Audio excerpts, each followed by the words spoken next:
Fala, minha nação tricolor, sejam bem-vindos a mais um vídeo aqui no canal Meu Bahia. Na manhã desta sexta-feira tem muita coisa para a gente tratar e para a gente falar no vídeo de hoje sobre CBF, sobre a situação do Bahia no grupo da Libertadores. Ontem o Internacional venceu a equipe do Nacional do Uruguai jogando fora de casa, né? Jogou lá no Uruguai e conseguiu um resultado muito importante que atrapalhou muito a vida do Bahia na Libertadores, né? Venceu por 2-0 e agora obriga o Bahia a vencer no Beira-Rio se quiser se classificar para as oitavas de final. E também só se classifica agora um brasileiro, né? Antes tinha a possibilidade de classificar dois, mas depois o resultado de ontem não. Só classifica um e depois o resultado do Bahia também, né? E aí a gente vai ter uma situação muito embolada no grupo para a última rodada, que eu já vou comentar com vocês. Vamos falar também sobre goleiro.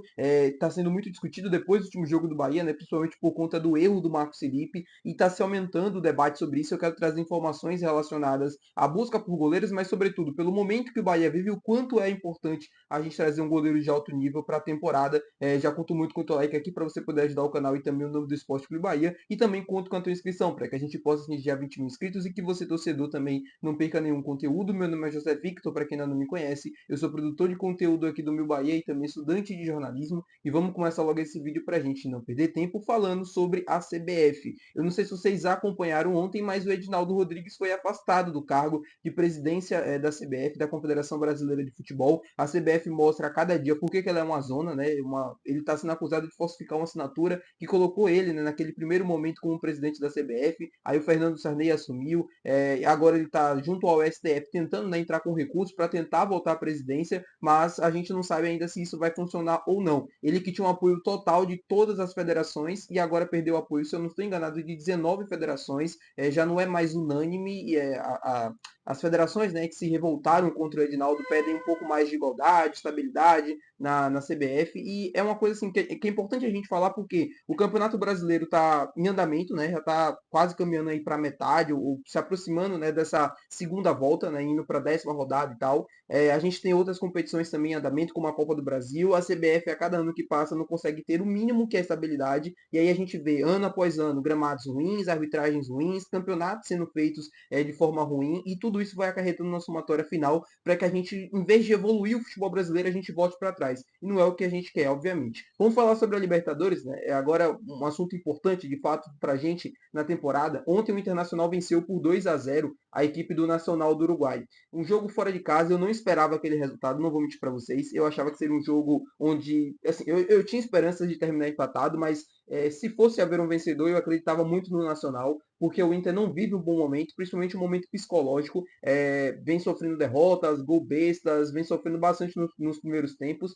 E eu não acreditava naquela vitória do Inter, mas ela aconteceu. E acontecendo agora tem uma situação que é inusitada. Por quê? O Bahia só se classifica para as oitavas de final se vencer o Beira-Rio jogando fora de casa. Uma situação, não vou dizer que parecida com 89, porque o Bahia apenas precisava do empate, mas vai precisar ir a Porto Alegre e fazer história novamente, assim como em 89. E aí as pessoas falam, mas eu não acredito mais, eu não acredito, o time não está jogando bem. E eu concordo. O time não está jogando bem, o time não dá esperança de que vai lá conseguir um bom resultado, mas eu duvidei desse time em 2023 e ele permaneceu na primeira divisão. Eu duvidei desse time em 2024 de que não iria para a Libertadores e a gente foi. E de 2025 eu não vou me ousar a duvidar de que a gente pode se classificar para as oitavas de final. É complicado? É. Eu não vou chegar aqui e vou dizer, meu povo, tem que ter esperança, o time tá isso, tá aquilo, porque eu não sou hipócrita. O time realmente não tá jogando bem, o time realmente não tá competindo, o Bahia não teve força nos últimos jogos, principalmente contra Flamengo e Atlético Nacional, então é meio difícil a gente acreditar que esse time vai conseguir ter forças o suficiente para conseguir chegar no Beira-Rio e vencer o jogo. O Inter vai transformar a partida no jogo da vida, né? O Bahia também tem que entrar com esse espírito, eu acredito, né? Pelo menos. Não tem mais outra coisa, a não ser vencer. Não tem mais outra chance, não tem mais outra oportunidade, a não ser chegar lá, fazer história e conseguir vencer o jogo. Vai ser muito difícil, vai ser muito complicado, mas é futebol, é 11 contra 11. Esse time já ganhou do Palmeiras, já teve resultados importantes na temporada, principalmente fora de casa, que dão ainda um certo gostinho de esperança para o torcedor. Agora, futebolisticamente, tecnicamente falando, no recorte curto de 3, 4 jogos, esse time não dá esperanças para o torcedor de que vai conseguir a classificação. Mas tem um fator muito importante para isso, na minha opinião, agora nos próximos jogos. A gente vai ter jogos de Campeonato Brasileiro e Copa do Brasil. Tem o Clássico Bavi, tem um jogo contra o Paysandu, né, o jogo da volta, e tem o jogo contra o Grêmio. Esses 3 jogos vai ser muito importante, primeiro, para dar confiança para o time e para o torcedor voltar a acreditar. O Clássico Bavi, na minha opinião, pode mudar tudo. clássico é clássico. Você está num mau momento, você vence o clássico, a temporada vira de vez. Então pode ser um estímulo, né? Pode ser um arranque para o Bahia voltar a confiança para conseguir fazer um grande jogo lá no Beira-Rio, quando for a hora, daqui a mais ou menos 10, 15 dias, para que a gente possa conseguir essa classificação. Falando agora sobre goleiro, né? A gente vem se discutindo muito, principalmente desse último jogo do Bahia contra o Atlético Nacional. Eu não acho que o Bahia chegou a esse momento da Libertadores por conta do Marcos Felipe, apenas pelo erro dele, mas ele tem uma parcela de culpa muito grande, porque se aquele jogo termina empatado, a situação poderia ser completamente diferente. Eu sei que estaria empatado, né, ali no número de pontuação com o Internacional, e o saldo também poderia levar vantagem, mas o Bahia colocaria uma certa pressão na equipe do Inter para vencer aquele jogo, e isso poderia atrapalhar a partida lá no Uruguai. O Marcos Felipe, naquela partida contra o Atlético, eu já comentei, já falei sobre diversas vezes sobre isso aqui, ele tem um erro que, na minha opinião, mostra o tipo de goleiro que ele é. O Marcos Felipe é um bom goleiro, isso ninguém tem dúvidas. Ele fez partidas excepcionais ao longo da temporada, teve momentos muito bons, mas também teve momentos muito ruins. E a questão do Marcos Felipe, para mim, é muito mais falta de confiança do que outra coisa. Não estou dizendo que ele tem que ser o goleiro titular da temporada, que ele é um goleiro excepcional. O Marcos Felipe é um goleiro ok, é um goleiro mediano. Quando você precisa de um algo a mais, quando você precisa, assim, um goleiro, né, excepcional, ele não consegue te entregar isso, porque ele não é esse goleiro. A gente está querendo exigir do Marcos Felipe uma coisa que ele não é. Ele é um bom goleiro, ele é um goleiro que vai te fazer boas defesas em alguns jogos da temporada, jogos de Campeonato Brasileiro, jogos de Libertadores, Copa do Brasil, Copa do Nordeste, mas quando chegar no vamos ver, na hora decisiva, ele provavelmente vai te deixar na mão, como foi na partida contra o Atlético Nacional. Aquele erro que ele teve, né, jogando a bola para o lado, cara, aquilo ali é grotesco. E é como eu falei, mostra o tipo de goleiro que ele é. É importante você ir atrás de um goleiro de alto nível, justamente por conta disso. O André Reine, da TNT Esportes, faz uma análise, né, junto com a Clara, que é perfeita nisso, porque quando você precisa, assim, quando você olha para as grandes equipes, você olha sempre um grande goleiro. E na maioria das vezes, quando esse time está em apuros ou quando esse time está em dificuldades, na hora ali do vamos ver, é que o goleiro aparece. Não sei se vocês acompanharam, por exemplo, a semifinal da Champions League, entre Inter e Barcelona.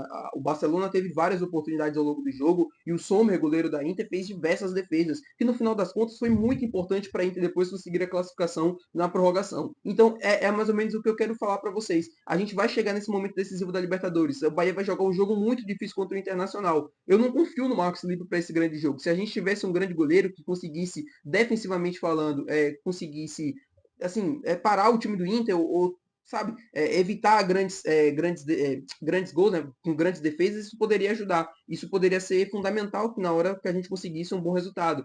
Depois, defensivamente falando, você conseguir um zero no placar para depois, ofensivamente, você conseguir ir lá e fazer alguns gols. Então, tudo isso numa somatória geral faz a diferença no futebol. Quando você tem grande goleiro e quando você não tem um grande goleiro. Quando a gente fala, por exemplo, do Patrick Sequeira, da Costa Rica, é um cara que está vivendo um momento que está mostrando muito bem o que ele é. Um goleiro muito bom. Não é um goleiro excepcional, de extra classe mundial, mas é um cara que poderia aqui no Brasil agregar muito. E a situação do Patrick Sequeira é como eu falei para vocês. O Bahia busca um goleiro nessa janela, busca, já entendeu que é sim uma prioridade. Mas o problema é que você trazer, por exemplo, o Patrick Sequeira, o Léo Jardim, são bons goleiros. O Léo Jardim está vivendo um momento complicado lá no Vasco, né? Em termos de renovação de contrato. Você traz, não traz? O cara quer vir para o Bahia, às vezes não quer ficar lá no Vasco.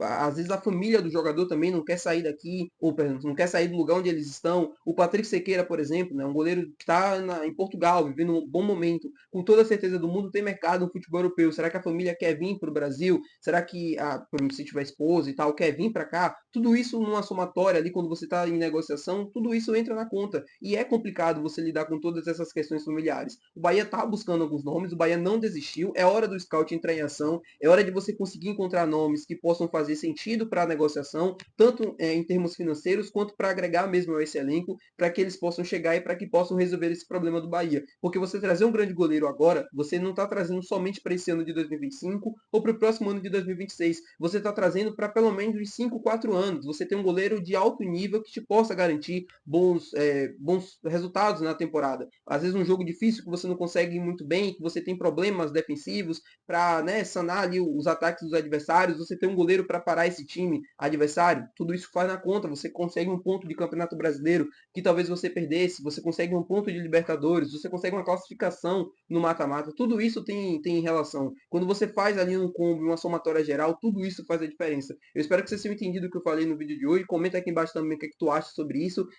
Comenta, pode ser, assim, pode ir à vontade, né? Nos comentários, se inscreve se você ainda não se inscreveu, deixa teu like se você ainda não deixou. Até o próximo vídeo, valeu, tchau. Muito obrigado, meu povo, pela companhia de sempre, de todos os dias. Um ótimo final de semana para todo mundo. Valeu!